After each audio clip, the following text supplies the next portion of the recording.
ரொம்ப பிரபலம் ஆயிட்டாரு. அப்புறம் 4 பேர் சொல்லி அந்த கெட்ட பேரோட நான் வெளியே வர வேண்டாம்.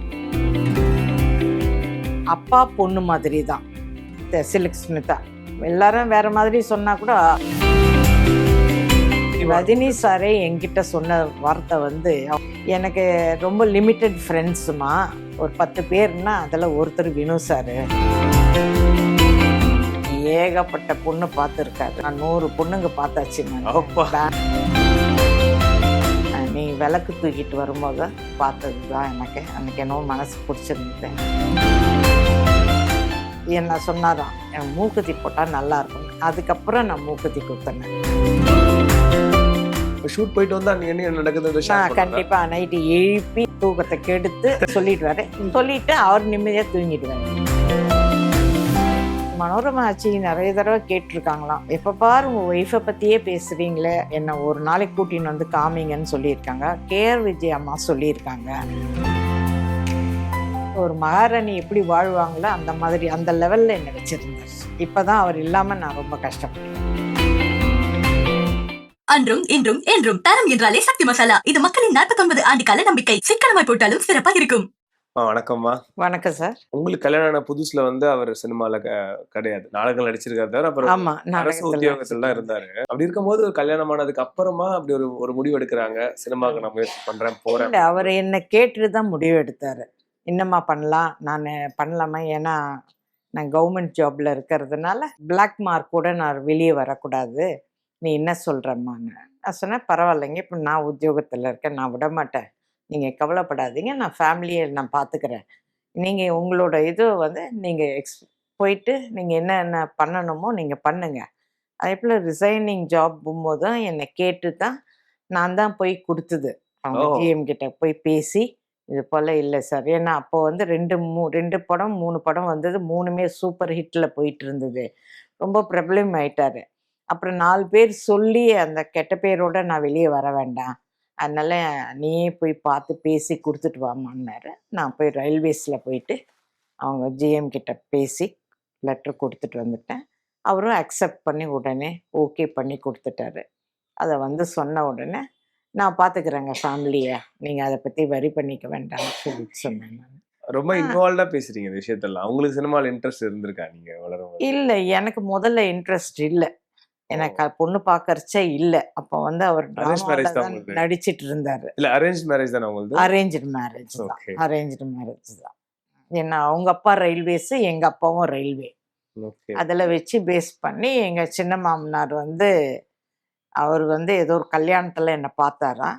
அப்போ பார்த்தபோது அவங்க சொன்னாங்க, இது போல் வந்து நம்ம எங்கள் அண்ணன் பையனுக்கு பார்க்கணுன்னு சொல்லிட்டு. அவரும் ஏகப்பட்ட பொண்ணு பார்த்துருக்காரு. கிட்டத்தட்ட அதான் சொல்லுவார், நான் 100 பொண்ணுங்க பார்த்தாச்சு, நான் பெங்களூர்லாம் பார்த்தாச்சு, எனக்கு என்ன பிடிக்கல, எனக்கு நீ விளக்கு தூக்கிட்டு வரும்போது பார்த்தது தான் எனக்கு அன்னைக்கு என்னவோ மனசு பிடிச்சிருந்தது. சொன்ன மாதிரி என் பொண்ணு சொன்ன மாதிரி அந்த பொண்ணுக்கு என்ன சொன்னாராம், அது மாதிரி மூக்குத்தி போட்டால் நல்லா இருக்கும். அதுக்கப்புறம் நான் மூக்குத்தி குத்தினேன். மூக்குத்தி குத்தி போட்டு வரைஞ்சாராம். ஆமாம், அது அப்போ தான் அந்த மூக்குத்தி போடணும்னு சொல்லிட்டு அவர் ரொம்ப கம்பல் பண்ணதுனால, அதுக்கப்புறம் 20, 22 ஆமாம் அந்த வயசுக்கு அப்புறம் 20 வயசுக்கு அப்புறம் நிச்சயதார்த்தம் பண்ணும் போது தான் மூக்கு குத்துனது. இன்னைக்கு வரைக்குமே அது தொடர்ந்துட்டு இன்னைக்கு வரைக்கும் போட்டுட்டு இருக்கேன். சூப்பர். இப்போ சாருக்கு வந்து ஒரு பெரிய பிரேக் வந்து வண்டி சக்கரம் படம். ஆமா இல்லையா? ஸோ அந்த படத்துல அது அகைன் சில்க் ஸ்மிதா அவர் இன்ட்ரடியூஸ் பண்ணி இன்ட்ரடியூஸ் பண்ணது அவர். அவருக்கு ஒரு நல்ல பேர் இருக்கு. அந்த பாண்டிங் வந்து அப்பா பொண்ணு மாதிரி தான் சில்க் ஸ்மிதா. எல்லாரும் வேற மாதிரி சொன்னா கூட அவர் பேசுறது என்கிட்ட பொண்ணுமா சொல்லிட்டு என்கிட்ட இன்ட்ரடியூஸ் பண்ணி வைப்பாரு. அவங்களும் என் அம்மான்னு சொல்லி தான் கூப்பிட்டாங்க. அந்த மாதிரி தான். அந்த அவங்க வீட்டுக்குலாம் வருவாங்களா அவங்க அந்த ஆரம்ப காலத்துல? எப்போ ஒரு தடவை வருவாங்க, வந்து அவர் பார்த்து பேசிட்டு போவாங்க. இப்போ மேலே இருக்கிற வரைக்கும் எல்லாம் சினிமாக்காரங்க தான் வருவாங்க. டிஸ்கஷனு, ஸ்டோரி டிஸ்கஷன், இல்லை எல்லாருமே சாப்பிட்றதுக்கு இங்கே டைனிங் டேபிள் இங்கே இருக்கோம் ஹாலில், வந்து சாப்பிட்றதுக்கு இன்வைட் பண்ணுறது எல்லாமே அவர் சொல்லி தான் நான் வருவாங்க எல்லாம். இப்போ நாங்கள் ஒரு விஷயம் கேள்விப்பட்டிருக்கோம், அவங்க வந்து ஒரு தெலுங்கு பெண், அவங்க அதனால தமிழ் அவங்களுக்கு பெருசாக தெரியாது. இங்கிலீஷ் நீங்க கத்து கொடுத்தீங்களாமே அவங்களுக்கு ஆரம்பத்துல? அந்த ரொம்ப அந்த அளவுக்குலாம் இல்லைங்க.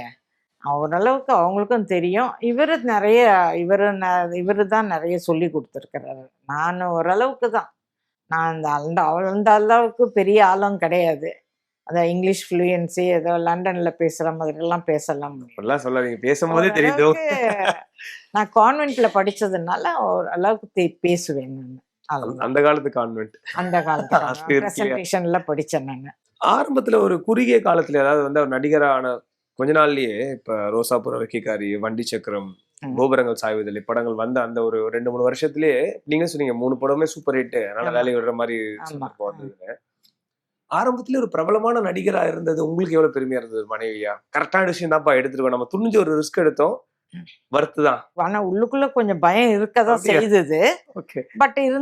பட் அவர் வளர வளர எனக்கு ரொம்ப பெருமையாவும் இருந்தது. எல்லாரும் வந்து இப்ப கர்ணப்புன்னு சொல்லி தனிப்பட்ட முறையில பேச போக, அவர் வினு சக்கரவர்த்தி ஒய்ஃப்ன்னு தான் இன்னமும் பேசிட்டு இருக்காங்க.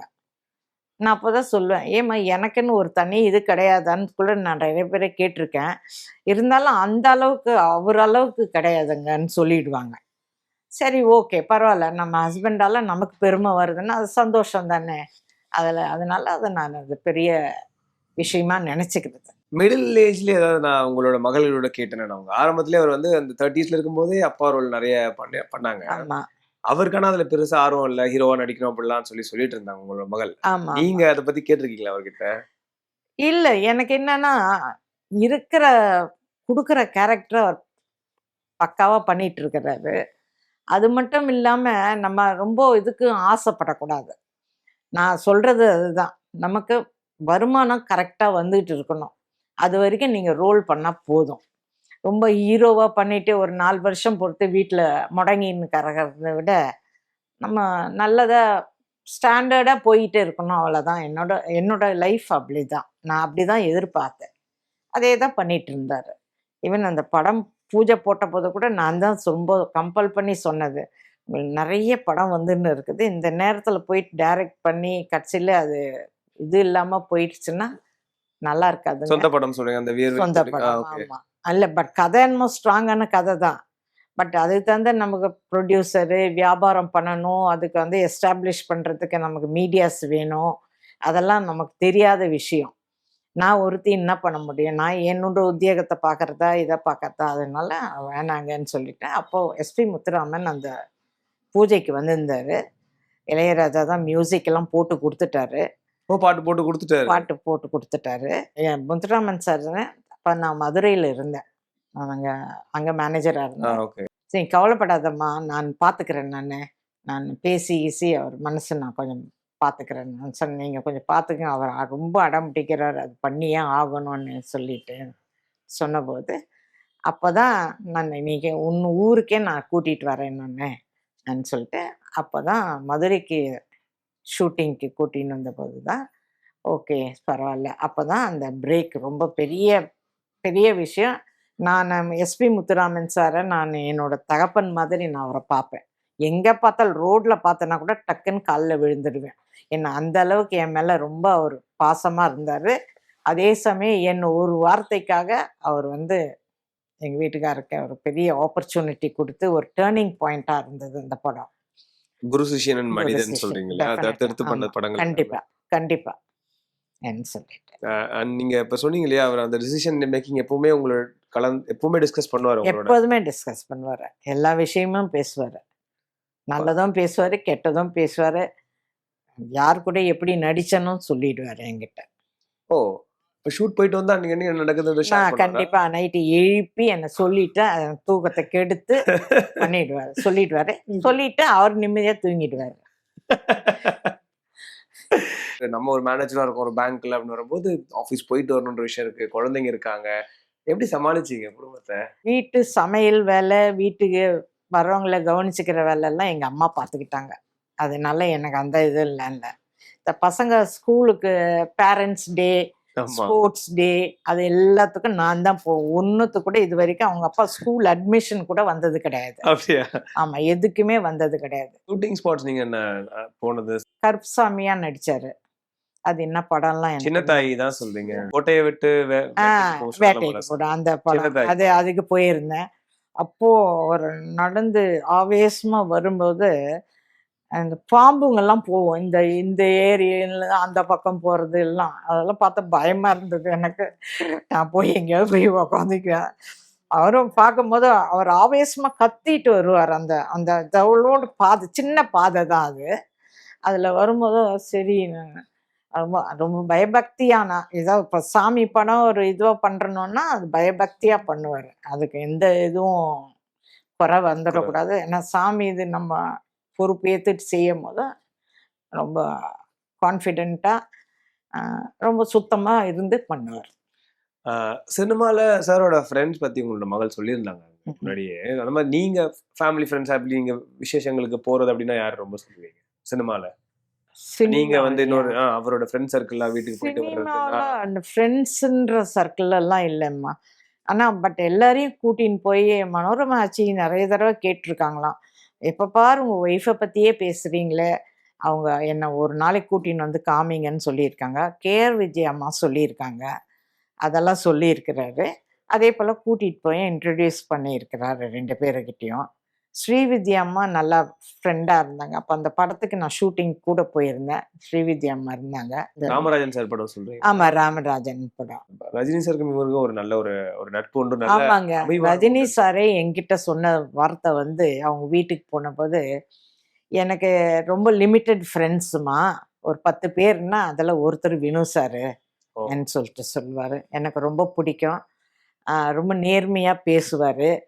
இவங்களை வச்சு இப்போ மற்றவங்கெல்லாம் வந்து எப்படி பேசுவாங்கன்னா, உங்களுக்கு தகுந்தாப்புல மாற்றிக்கிறது, அவருக்கு தகுந்தாப்புல மாற்றிக்கிறது, அந்த மாதிரி எல்லாம் கிடையாது. ஸ்ட்ரெயிட் ஃபார்வர்ட் தப்பு சார்னா தப்பு தான், ஸ்ட்ரெயிட்டாக என்கிட்டயே சொல்லிடுவார் அவர் ன்னு சொல்லிட்டு சொல்லுவார். அது எனக்கு ரொம்ப பெருமையாக இருந்தது. அவர் 10 பேரில் ஒரு ஃப்ரெண்டு என்னும் போது அது ரொம்ப சந்தோஷம் இல்லையா? 1000 பேர்ல ஒருத்தர்னா கூட நம்ம யோசிக்கலாம். பட் 10 பேர்ல ஒருத்தர்ன்னும் போது எனக்கு ரொம்ப க்ளோஸ்மா அவர் என்ன சொல்கிறேன். பட் அடிக்கடி ஆனால் ஃபோனில் பேசுவார் அவர் ரஜினி சார். பேசிப்பாங்க. ஆமாம், இவர்கிட்ட தான் பேசுவார். பேசும்போது சரி வாங்க பார்க்கலாம் பேசலாம் அப்படின்லாம் பேசியிருக்காரு. அவரோட 60ஆம் கல்யாணத்துக்கு நீங்க உங்களை இன்வைட் பண்ணியிருந்தாங்களா? அவரோட 60ஆம் கல்யாணத்துக்கு போயிருந்தோம். நான் ரொம்ப சந்தோஷம். அவருக்கும் ரொம்ப ரொம்ப சந்தோஷமா இருந்துச்சு. நிறைய 1000 படங்கள் அப்படின்றது நம்ம பார்த்திருக்கோம். நீங்க ரொம்ப அதுல 1, 2 சொல்ல முடியாது. பட் இருந்தாலும் நீங்க உங்களுக்கு ரொம்ப பிடிச்ச ஒரு கேரக்டர் அவர் பண்றது? எனக்கு எல்லா கேரக்டருமே அவர் பிடிக்குங்க. அவரோட ப்ரிவ்யூவும் பார்த்துருக்கிறேன். நான் தனியாவும் போய் பார்த்துருக்கிறேன். என்னை போயிட்டு பார்த்துட்டு வான்னு சொல்லி அனுப்புவார். நீ போய் பார்த்துட்டு வா, எப்படி மக்கள் பேசிக்கிறாங்கன்னு சொல்லிட்டு. நான் சொல்றேன் எல்லாரும் திட்டுறாங்க அவங்கள ரொம்ப. சரி என்ன பண்றது நம்ம, அது நான் அவரோட ஒய்ஃப்னு நாங்க எப்படி நான் காமிச்சிக்க முடியும்? அதனால நான் சரி ஓகே கேட்டு நான் அவங்க யார் யார் என்னென்ன பேசுறாங்கன்றது அதை வந்து வீட்லயும் வந்து சொல்லிடுவேன் நான். அதையா ரிவ்யூவில் அந்த அளவுக்கு பேச்சு வராது. ஏன்னா எல்லாரும் நடிச்சவங்களோட அது தான் ரிவ்யூவில் வரும். அதனால யாரும் அந்த அளவுக்கு பேசிக்க மாட்டாங்க.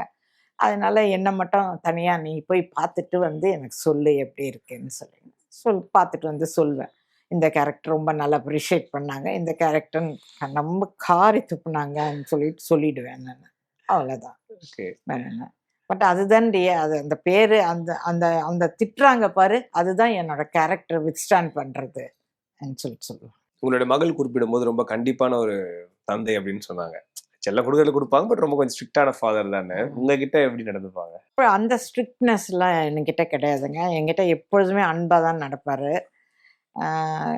ஏதாவது சில சமயத்தில் இந்த பசங்க பண்ணுற சேட்டைகள் சொல்லும் போதோ அப்போ தான் கோவப்படுவார். எப்போ பாரு என் பசங்களை பற்றி ஏதாவது சொல்லிகிட்டு இருக்கிறேன்னு சொல்லிட்டு கோவப்படுவாரே தவிர, நான் அவருக்கு கோவப்படுற அளவுக்கு நான் நடந்துக்கிட்டோம் இல்லை.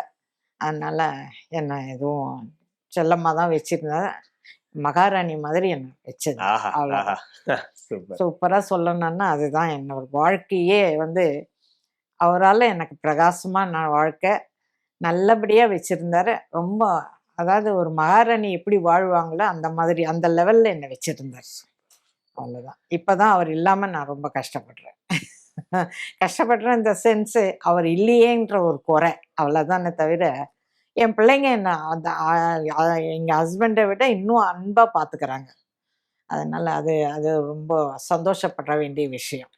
நிச்சயமா. ஏன்னா அவர் நினைக்காத நாள் இருக்காது இல்ல உங்களுக்கு. இந்த கண்டிப்பா. மாதிரி அந்த 7-8 வருஷம் ஆனதுக்கு அப்புறமா ரொம்ப நீங்க நினைச்சு சிலாகிச்சு இப்ப அதாவது அவர் இல்லைன்ற மிஸ்ஸிங் நிச்சயமா உங்களுக்கு இருக்கும். பட் இருந்தாலும் அந்த மொமெண்ட்ஸ் அந்த மெமரிஸ் ஒரு கிட்டத்தட்ட ஒரு 40 வருஷம் ஒண்ணு கூட கண்டிப்பா. இருந்திருக்கீங்க. ஆமா.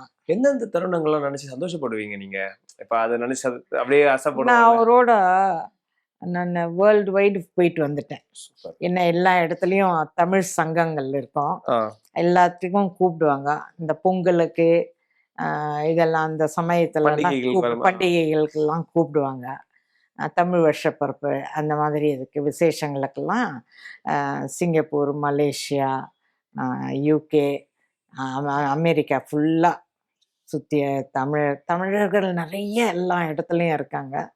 ஸோ எல்லாருமே வந்து இன்வைட் பண்ணும்போது அப்போ இவர் சொல்லிடுவார், எனக்கு காசு பணம்லாம் எனக்கு வேண்டாம், எனக்கு வந்து என் ஒய்ஃப் மட்டும் நான் கூட்டிகிட்டு போகணும் அப்படின்னு சொல்லிட்டு அதுக்கு மட்டும் ஒரு டிக்கெட் போட்டுடுங்க, நீங்கள் எத்தனை நாள் சொல்கிறீங்களோ அத்தனை நாள் நாங்கள் இருந்துட்டு அது பிரகாரம் போயிட்டு கூட அந்த மீட்டிங்க்கும் என்னை கூட கூப்பிடுவாங்க. ஸோ எல்லா ஊருக்கும் மேக்சிமம் போயிட்டு வந்தாச்சு. அவருடைய பங்கு மிக பெருசு தமிழ் சினிமாக்கே அது. கண்டிப்பா கண்டிப்பா. இன்னமும் மக்கள் நினைச்சிட்டு இருக்கிறதுனால ரொம்ப சந்தோஷப்படுறேன். இப்போ எங்க போனாலும் அவரோட மனைவின்னு தான் பேசுறாங்கல்ல தவிர ரொம்ப ரொம்ப பெருமையா இருக்குது அதை கேட்கறச்சு. அந்த வெற்றியில பாதி பங்கு உங்களுக்கும் உண்டு. அதனால வந்து அந்த அந்த வந்து அந்த அதெல்லாம் பெருமையும் சரி ஒண்ணுமே இல்லைங்க. நான் ஒண்ணுமே பண்ணல. அப்படி நீங்க சொல்லிடுறீங்க. ஆனா என்கரேஜ் பண்றது பண்ணுவேன் நான். அது வந்து அது வந்து இது கிடையாது. அவரும் வேற சஜஷன்ஸ் கேட்பாரு, இந்த கேரக்டர் இப்படி பண்ணா நல்லா இருக்குமா அப்படி இருக்குமான்னு சொல்லிட்டு.